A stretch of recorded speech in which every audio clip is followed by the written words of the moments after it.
This is 5 on your side at 6. Focused on you. Sometimes they forget that these truly are kids, and I think we all need to keep that in mind. Tonight, a 15-year-old girl is back home after spending 3 months in juvenile custody. The teenager was part of a viral video that showed 2 St. Louis County teenagers fighting near Hazelwood East High School. Today, we've learned that case is resolved. Thank you for joining us. I'm Ann Allred. And I'm Mike Bush. 15-year-old Mornice DeClue recently admitted in court to assaulting her classmate Kaylee Gain. Today, DeClue's attorney shared the details about his client's case, and our Justina Coronel joins us live in the newsroom after speaking with him. Justina. Well, this all started in March, and the case was resolved almost a month ago. Now, we're just learning about this because DeClue's attorney says he wanted to give his client some time to settle in at home after that viral video changed the lives of 2 teens. We had a couple status hearings in June, and in one of those status hearings, my client ended up admitting to one of the allegations in the petition. Attorney Greg Smith says his client, 15-year-old Mornice DeClue, is now home. This is after a viral video of 2 Hazelwood East students garnered national attention. It showed a fight between DeClue and her classmate, 16-year-old Kaylee Gain. DeClue was charged with first-degree assault, but through negotiations, the courts bumped it down to second-degree assault. I think she understood the situation. She understood and accepted responsibility for her own conduct. But for any child to sit in a courtroom and admit something in that serious of a situation, it was difficult, but at the end of the day, I think she knew that's what she wanted to do. The difference between first and second-degree assault is intent. Under the situation she found herself, she was acting in what we refer to as under the influence of sudden passion. Now DeClue is under court supervision. She has certain conditions that she has to meet counseling. She has a youth mentor. She has community service that she has to complete. Kaylee Gain spent a month in the hospital, followed by 2 weeks in a rehabilitation center. She's still undergoing physical and mental health therapy. Smith tells 5 on Your Side his client is eager to get back to school. She has a fantastic support system around her. Her mom and dad, her family, they've been rock solid throughout all of this, so they're helping her get through this.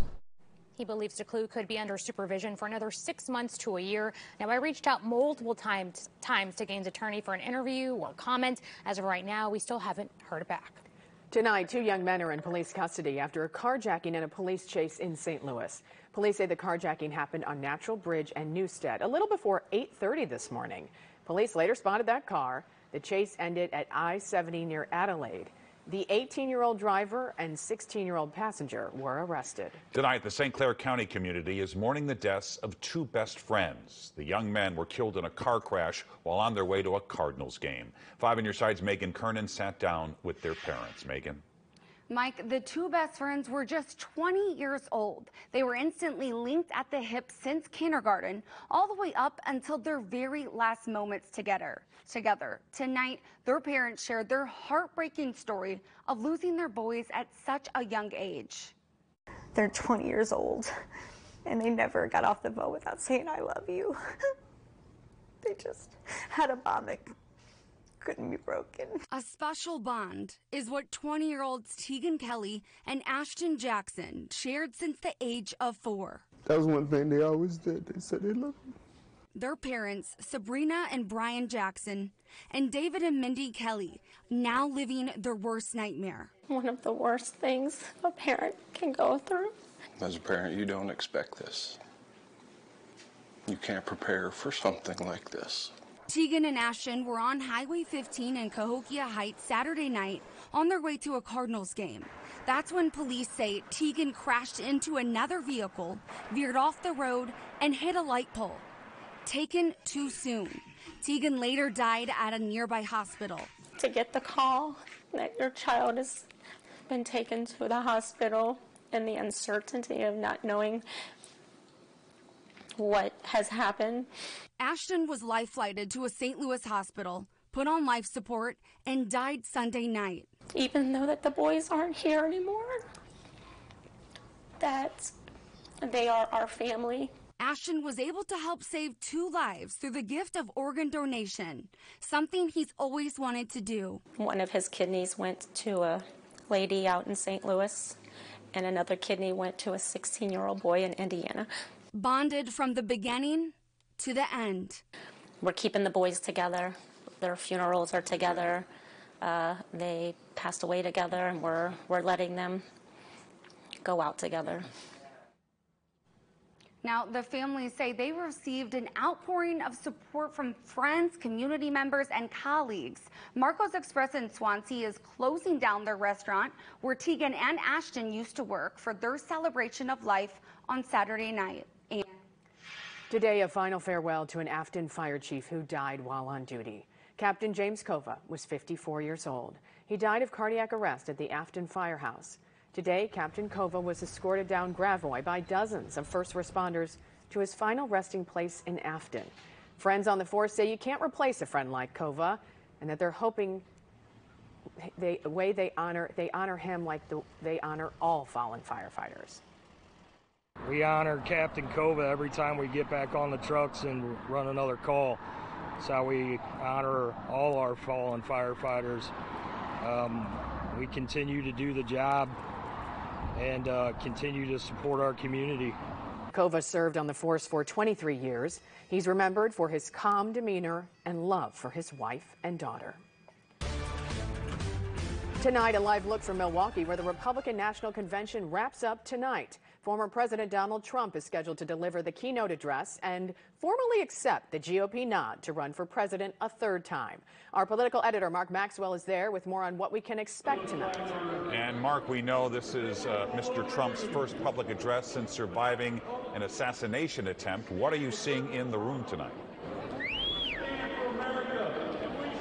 Yeah, Mike and Ann, a lot of buzz is building here in this fourth and final night of the Republican National Convention. Delegates are cheering on the imminent arrival of their champion, Donald Trump, the ultimate celebrity showman, completing his takeover of the modern GOP here tonight as he officially and formally accepts that nomination.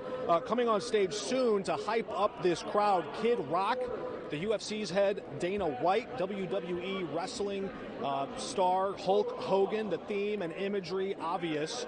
Tough guys taking the stage tonight. The former president, who has at times praised authoritarian strongmen in other countries, now purged his party of critics and rivals like Mike Pence or Mitt Romney. You won't see them in this room tonight. Trump putting on this public show of toughness, right as Democrats are expressing increasing doubt in Joe Biden's staying power. Well, I just think it shows that they have no ideas. They have no bench. They've been more worried about DEI than about individuals that could actually lead this country. That's what we've seen, and it's not a problem because the Republicans are going to win the presidency. We're going to win Republican seats all down the ticket, and we're going to turn this country around.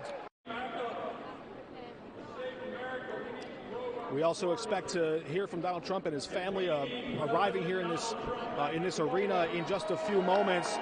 Throughout the rest of the night, the Trump campaign has been openly mocking the Biden campaign, suggesting he'll step aside and that his departure from this race is also imminent. Biden, of course, still digging in at this hour. One other thing to watch for tonight is the tone of the president. People close to him have been signaling that perhaps his tone might be different. He might come across softer after surviving that assassination attempt over the weekend. We'll have continuing coverage for you throughout the night. For now, live in Milwaukee, Mark Maxwell, 5 on your side. And a reminder that Mark will also be in Chicago next month for the Democratic National Convention. That kicks off August 19th. He'll have daily live reports from the United Center. An Illinois deputy is accused of murdering a woman who called 911 for help. His ties to a local county. And they're still feeling the sting of this week's flooding. The local businesses trying to stay afloat. The good news is opportunities to dry out continue through the weekend. Next rain chance rolls in towards Sunday night and Monday. We're tracking it next.